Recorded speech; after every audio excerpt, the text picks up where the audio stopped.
todos! Alors salut tout le monde. Aujourd'hui j'ai décidé de faire une vidéo sur une review du film Le Lorax. Donc pour commencer je vais vous lire un résumé que j'ai trouvé sur notre cher ami Wikipédia. Je vais lire le résumé, merde. Synopsis. Pour conquérir le cœur de sa jolie voisine Audrey, Ted va s'échapper de Sneedville, un monde totalement artificiel où toute végétation a définitivement disparu. Pour partir en quête d'un arbre vivant, Ted va rencontrer le gâche-pilleur, un vieil ermite aigri reclus dans sa cabane au milieu de nulle part, et découvrir la légende du Lorax, cette créature aussi renfrognée que craquante qui vit dans la magnifique vallée de Truffala et lutte avec ardeur pour la protection de la nature. Avec l'aide de sa grand-mère Mamie Norma, Ted va devoir déjouer les pièges de OR et ses sbires pour apporter à Audrey la dernière graine d'arbre vivant au monde. Sans le savoir, le jeune garçon va transformer le destin de Sneedville. Ouais, ça résume plutôt bien.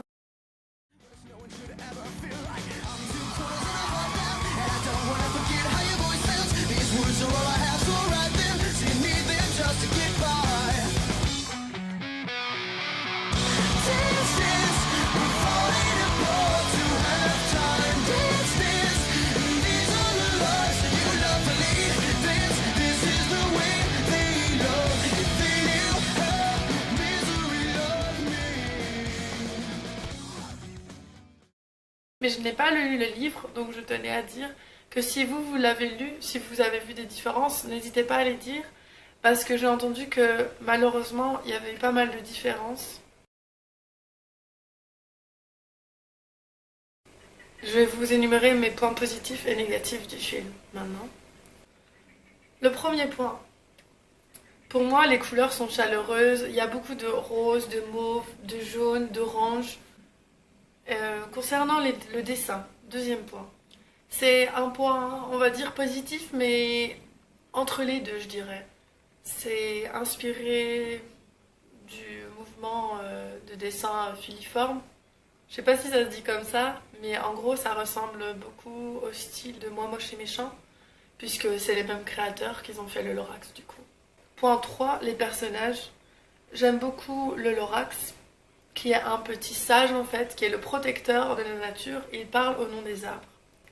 Ensuite, il y a les petits ours, tous les petits animaux en fait, dans la vallée de Truffala, là où il y a tous les arbres. Et ils sont vraiment attachants, c'est juste qu'ils sont un peu naïfs. Je dirais pas idiots, mais on voit qu'ils sont naïfs et qu'ils sont, comment dire, ils ont bonne foi en fait dans l'homme, les animaux. Ils se rendent pas compte. C'est un peu comme les animaux dans la vraie vie, ils peuvent pas non plus savoir quel homme est mauvais, quel homme est gentil, et quel homme va les tuer et quel homme va les sauver, j'ai envie de dire. En fait. Ensuite, il y a aussi le gâche-pilleur. Et ça ressemble à gaspilleur, mais c'est gâche-pilleur.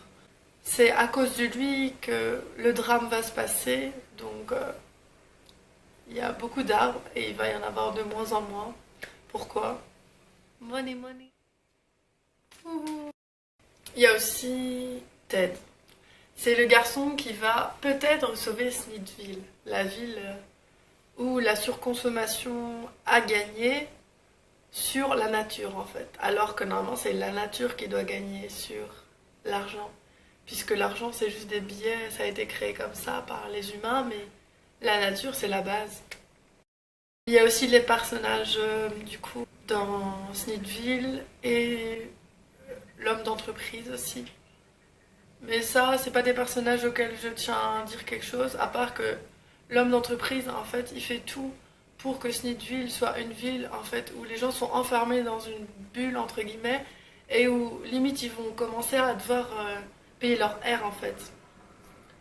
Et les gens, eux, ils sont un peu naïfs, on dirait qu'ils laissent faire, et moi, ça me saoule un peu, parce que je me dis que ça représente un peu le monde dans lequel on vit, au final, actuellement, au XXIe siècle. Les gens sont souvent ignorants, ils écoutent le journal TV, ils font les choses, ils ont leurs habitudes, ils sont dans la surconsommation, ils se rendent pas compte Même quand on essaie de se rendre compte, on se rend jamais compte à quel point c'est absurde. Je sais pas si vous voyez ce que je veux dire. On essaie de se rendre compte, mais on se rendra jamais compte tellement c'est un truc de fou. C'est genre infini les conneries et les choses glauques qu'il y a en fait derrière le système.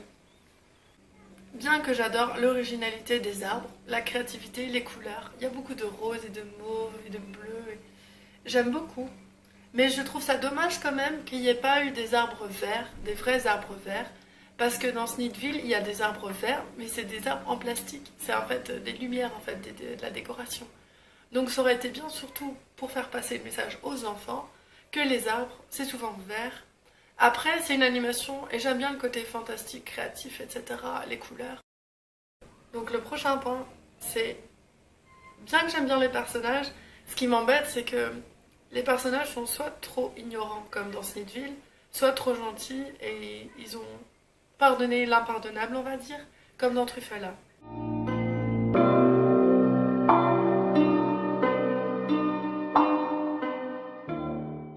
C'est un message écologique comme quoi c'est important de faire attention à la nature, même de planter des arbres, tu vois, enfin, tout ce que tu peux faire pour protéger la nature, fais-le, quoi. Et c'est ça le message, faire attention. Aimer, respecter la nature aussi, parce que c'est notre plus grande richesse. La nature et l'amour, on va dire. Sauf que la nature et l'amour, c'est un peu le même aussi, en fait. I be like, yeah. Drunk love, drunk love, drunk love, drunk love, drunk love, oh, drunk love, ooh, drunk love, ooh, drunk love, oh, drunk love. Got me feeling like I'm drinking on tequila. Boy, it's too much, cause I'm tipsy off of your love. I don't even drink, but... Et maintenant, on va passer aux citations et aux passages que je préfère du film.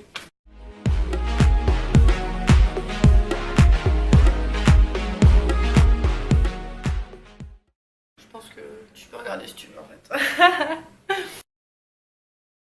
One eternity later. Alors, tout ça, c'est vraiment de votre faute?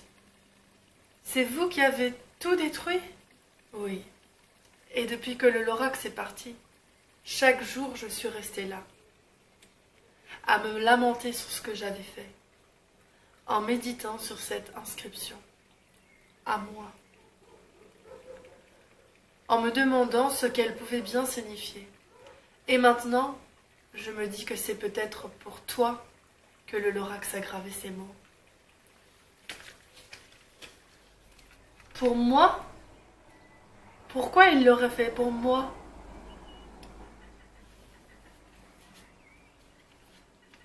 Parce que, à moins que quelqu'un comme toi ne se sente concerné, jamais rien ne changera. Jamais. La dernière graine de Truffala. Il faut que tu la plantes, Ted. Oui, mais aujourd'hui, les arbres ne concernent plus personne. Fais en sorte que tout le monde se sente concerné. Plante cette graine en pleine ville, que tout le monde te voie. Change le cours des choses. Je sais que ce n'est qu'un petit geste qui peut sembler insignifiant, mais ce qui compte, ce n'est pas seulement la graine, c'est ce qu'elle peut devenir. Cette graine est plus qu'une graine, et tu es plus qu'un petit garçon. Vous pouvez compter sur moi. Je sais. Dernier extrait, dernier passage. Je m'appelle Ted Wilkins et je parle au nom des arbres. Et la vérité, c'est que la vie est loin d'être parfaite à Smithville. Et ce sera de pire en pire. À moins qu'on ne fasse quelque chose. À moins qu'on ne change d'attitude. Et on peut commencer par planter un arbre. Donc voilà, c'est la fin de ma vidéo. J'espère que ça vous aura plu, que vous aurez compris le message écologique. Et n'oubliez pas que c'est pas parce que c'est une animation que c'est que pour les enfants. C'est aussi un message qui va vraiment, qui est censé en tout cas vraiment toucher les adultes aussi. Et les ados. Merci d'avoir regardé. Give me a thumbs up. You can comment and also subscribe to my channel. Thank you so much. Kiss.